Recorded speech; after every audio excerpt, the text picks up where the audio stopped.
Hello and welcome back to our Develop podcast. This is your host, Danielle Reynolds, Business Development Manager at Whitley Penn, and I am so excited to be with you all as we continue to connect, learn, and grow together.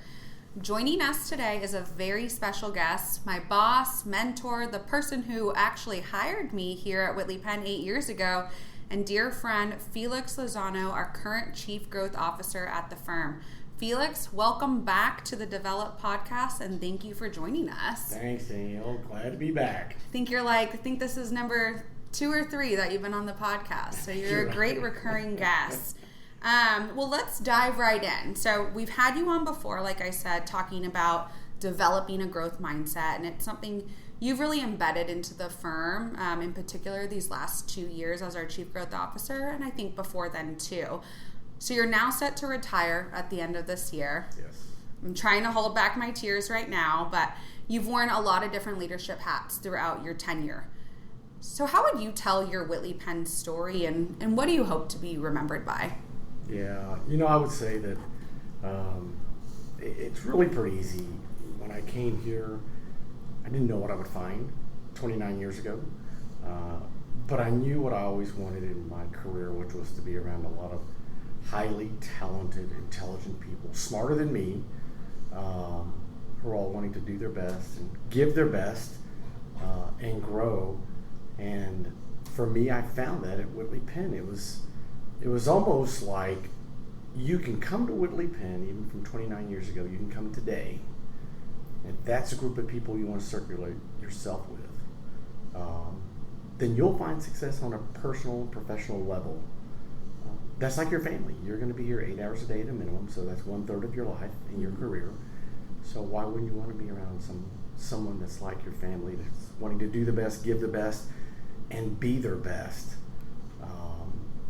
So for me, the Whitley Penn story is, if you can look at your team members across your service line, your industry, your market, wherever you're at, it'll take you back to what your parents asked you as a kid or told you as a child, which is, tell me who your friends are and I'll tell you who you are. Mm-hmm. I'm Whitley Penn. Yeah. And that's I think the Whitley Penn story. If you can say your friends are Whitley Penn, then you are Whitley Penn. Yeah. And it just says a lot. I love that. It's so embedded into who you are. And I think it's really true when you start to meet the folks that have been here a while, or the ones that are new to here too. Exactly. So how have you navigated the different challenges of both personal and professional growth throughout your career?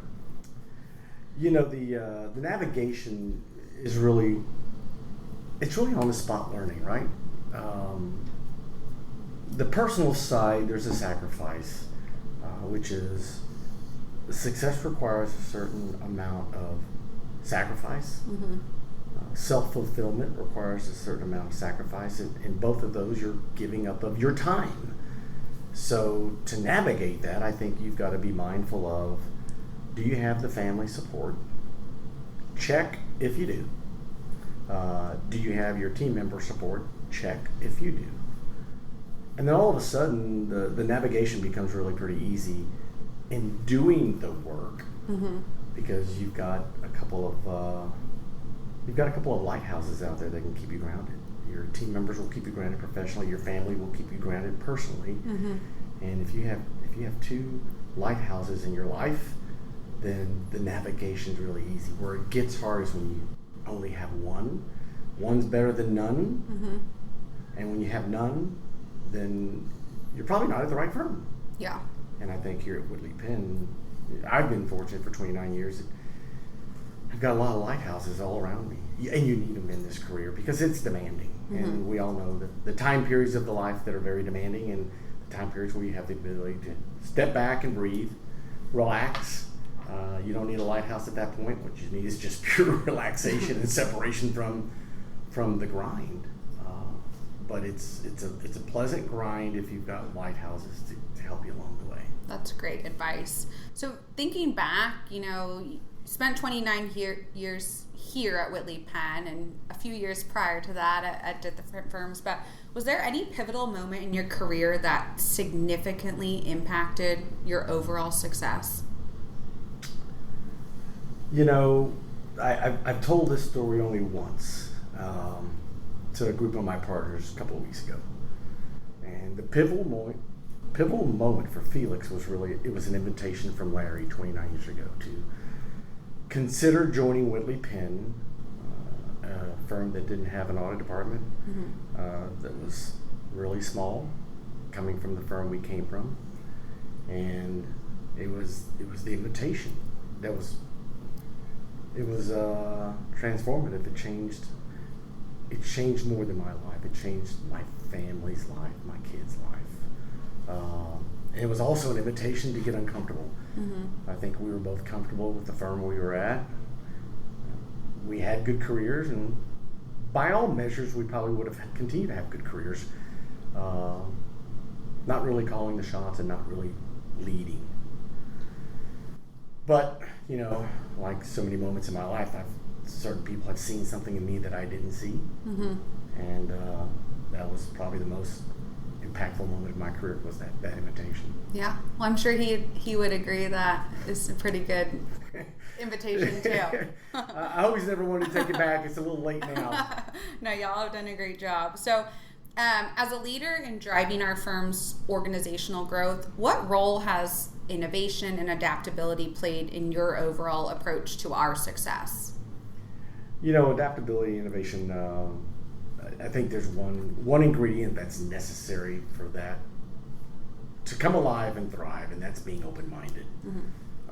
Allowing people to take a risk.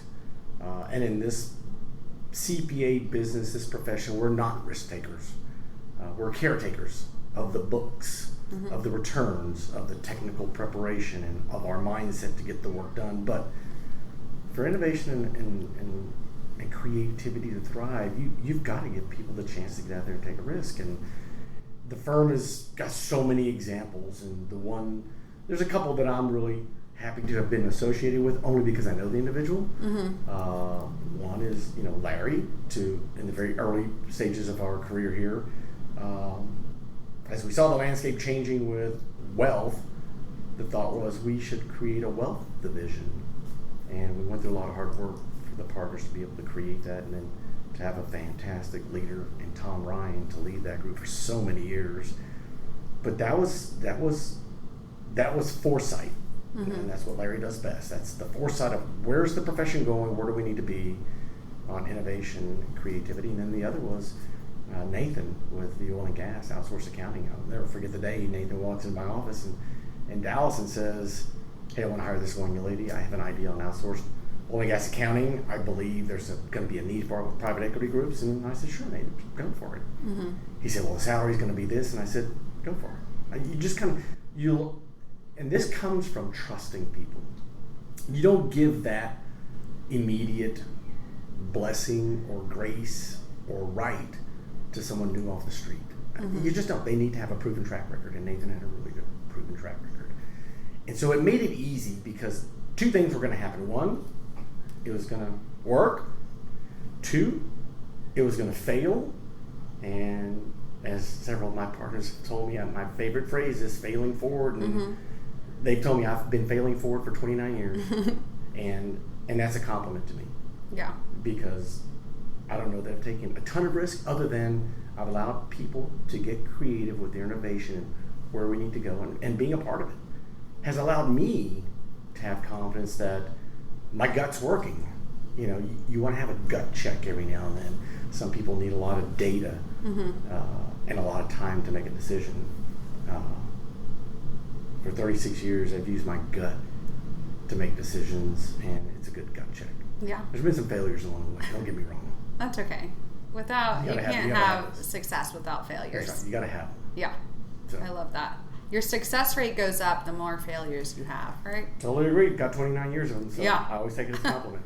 I love it. So kind of going off of that, as a leader, how have you balanced short-term gains and then long-term sustainable growth throughout your decision-making process? Does that come into play? It does. I think you have to have both. Getting back to my gut check, I think you have to have short-term gains that give you confidence in what you're doing, whether it's hiring whether it's entering a new market, selling a service, taking on a new client. You have to have some quick short-term gains to kind of validate that, one, I think I know what I'm doing. Two, I think we know what we're doing. And three, I think it's working. Yeah. The long-term gains come from a lot of planning and having the right team to execute on the goal. The long-term gains, when we decided to come to Dallas, it was long-term. I'd been at the firm 8 years, and I was ready for something different. And those 8 years of preparing the firm and the audit department and growing and me growing gave us the confidence that coming into a new market could work. But we had a lot of short-term wins those first 8 years. Mm-hmm. They gave us the confidence that, okay, the long-term goal is always to grow. And then you catapult that with, we're doing really well domestically in Texas for the most part. And then we started working throughout different states. And then the next long-term gain was when we decided that we wanted to be part of an international network. Mm-hmm.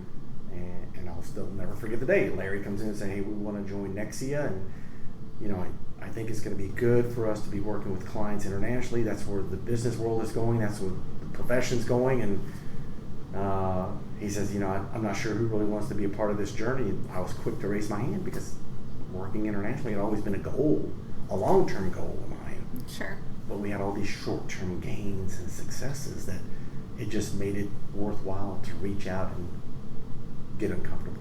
Yeah. Getting uncomfortable is just part of growth. Yeah, I love that. So as you're approaching retirement, end of this year, what are your thoughts on this intersection of personal fulfillment and professional success? You kind of touched on it, but and blending the two together. Yeah, well, it goes back to my growth mindset, right? Personal and professional, you got to continue to grow. And,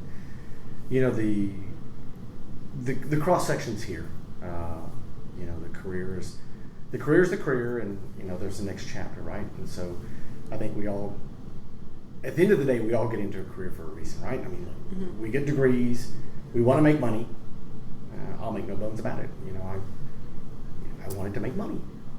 And you spend all these early years and big chunk of your career accumulating experience, friends, moments in life that you just want to treasure. You accumulate wealth. You accumulate a lot of different things. But now this journey is coming to a crossroads where hopefully I can appreciate what I've learned on that journey and start to appreciate others now. Because like I said, there are sacrifices in any career, in any level of success. There's, athletes sacrifice hours of hard work behind the scenes. You don't see it. You see the football game. You see the result of all of their experience and training. Same goes with golf or tennis. And in this career, you spend your whole life accumulating all these different things. And so now it's time to go out on the stage and as if you would, and just show the appreciation. And I think that's definitely where my search is leading me now. Yeah, it'll be an exciting new chapter. Yeah, definitely. So you're a big relationship-driven guy. I think business development and all that comes pretty naturally to you, or maybe it's something you worked on. How do you think the landscape of business relationships evolved during your career, and what trends do you see shaping future interactions? 29 years ago, it was face-to-face is where business takes place. Mm-hmm. It just was. It was face-to-face, and there was nothing better than that. Now, COVID kind of reshaped that a little bit and forced us, and technologies allowed us to move to Loom. Yeah. Move to Zoom. Whatever you want to put in there, right? But face-to-face is the place. And I think we're coming full circle. Mm-hmm. I don't mind getting on a Loom or a Zoom. It's not the same to read the face, the behavioral reactions, connect and bond, to see emphatically, can you have empathy with the person, with what it is you're trying to help them solve? Or you remove through a screen, and you can't really see that or feel that, and hopefully they have their screen on so you can see them. But notwithstanding all that and all the changes in technology and LinkedIn and all these wonderful platforms and tools we have, HubSpot, Power BI, notwithstanding all that, I'm still a big believer. Face-to-face is the place. My success rate has always been higher when it's face-to-face. If you put me in front of somebody, I know without a doubt, I'm going to get a yes or I'm going to get a no, and the no is, hey, it's just not right now. Yeah. I know that for a fact. But regardless of the technology improvements and even what's going to happen with AI, and I don't think that anybody really knows what's going to happen with AI. Mm-hmm. I sure don't, but I like all the tools that are coming out with it. But it will never replace the face-to-face is the place. Yeah, it's kind of like that short and long term. I think, there's a lot of great tools and technologies. They're good for efficiency and, hopping on something quick. And but long term, and, we talk about like finding the right fit clients for us here. Long term, it goes back to kind of what you said. Face-to-face, having that connection, empathy with who you're working with. You know what I love to hear my partners talk about in the earlier days was hand delivering the proposal. And when you hand deliver a proposal, you were saying something. You're important to me. Mm-hmm. There's nothing wrong with a PDF proposal being sent via email. That's just the convenience that technology's provided. But if you really want to make an impact, if it's a local prospect, a hand-delivered proposal, it means something. If you ask me, hey, Felix, can I send you some flowers or can I just send you a picture of a flower? It's so true. Hand-deliver me flowers and you'll make my day. Yeah. So it's the same thing. Yeah. Is it? Do you want it to be real? Yeah. I love that. So, thinking about your retirement, was there anything in particular that led you to the decision to retire, and how have your priorities shifted as you approach this incredible milestone? Yeah, I've had a lot of people this year ask me, what was the deciding factor? What was the decision? What happened? And when my dad retired 3 times, and I told my dad, I said, how will I know? How will I really know it's time? His answers never changed. He said, my parents call me tercero because I'm the third, that's Spanish. He said, tercero, you'll just know. Nobody will come up to you. You will just know. And I think 2 years ago when I had my initial talks with Larry, it was time to, succeed, cede that seat of the director of audit. Matthew was more than qualified and really ready. Once I made that decision, mm-hmm. And then looking back at just the landscape of all the young leaders that we have stationed throughout this firm, I realized really quickly, it's time. Because I think everybody struggles with when's the right time. Is it the right time when the firm's at the highest of the highs? Is it the right time when the firm's at the lowest of the lows? Or is it somewhere in between? And I don't know. I just know there was enough great young leaders in this firm, and right now, my health is my wealth, mm-hmm. and as long as I've got that, I want to capitalize on those moments now, and start to enjoy all the appreciation with the people out there that I want to connect with, and people I don't know, and the things I want to explore and achieve. It's just nothing particular happened, but it's just the right time. Yeah, I love it. Feels good. You know when you know. Yeah. So what do you think you'll miss most about, what aspects of your professional life do you think you're going to miss the most as you look forward to this next chapter? It's easy. It's being in the hunt.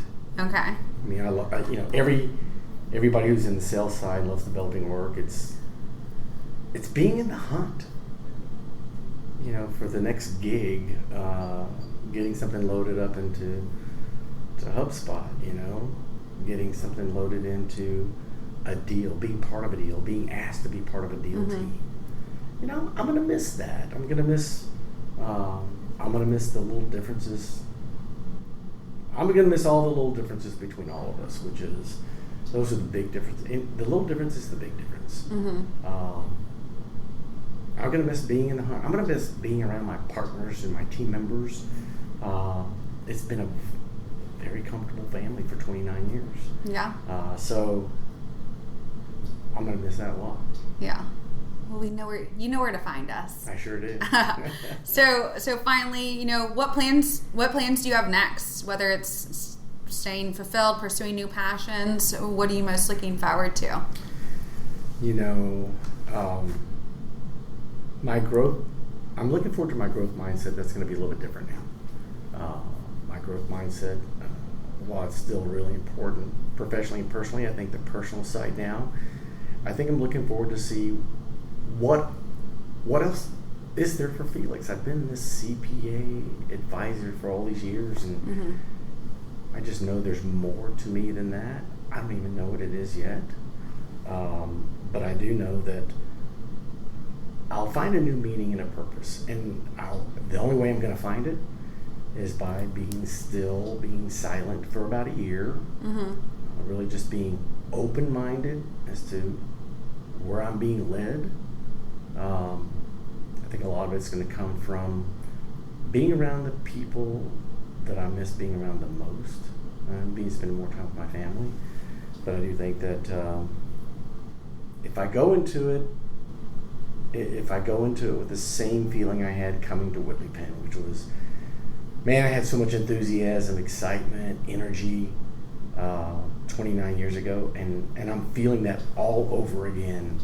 I feel like that rush is going to happen all over again in January of 2024, like I did in January 2025. I'm going to have so much excitement for what is out there, but I know I'm going to circle myself with the close-knit circle of friends that need to be around me. Mm-hmm. And I'm going to need those lighthouses, and I'm going to have those lighthouses around me. But man, I don't know. I really don't know, and I don't have to know. That's the good thing. Yeah. I don't have to know today. And I think that's the exciting part of my journey, is that next year, if I'm silent and still, that meaning and purpose is going to come to me, and I'm going to have to do my part to find it. And so I'm excited and ready to do that. Yeah. Well, I know you're a big reader, so I feel like maybe there's like a Felix book out there somewhere in the future that you might work on, or something fun. But I don't know, you're going to have to come back and join us to give us a life update in that year and see where you're at. But thank you so much for joining us. You're obviously a dear friend, mentor, and someone I truly admire. So I know on behalf of everyone, thank you for your support, dedication, and all the contributions you made to this firm. I think you're leaving that in such an incredible spot, and it's going to be really exciting. Yeah, so thank you so much. You're welcome. It's been a lot of fun, Danielle. I've never had so much fun in my life. Thank you. Well, we hope you enjoyed this episode. Tell us your favorite part, and we look forward to connecting.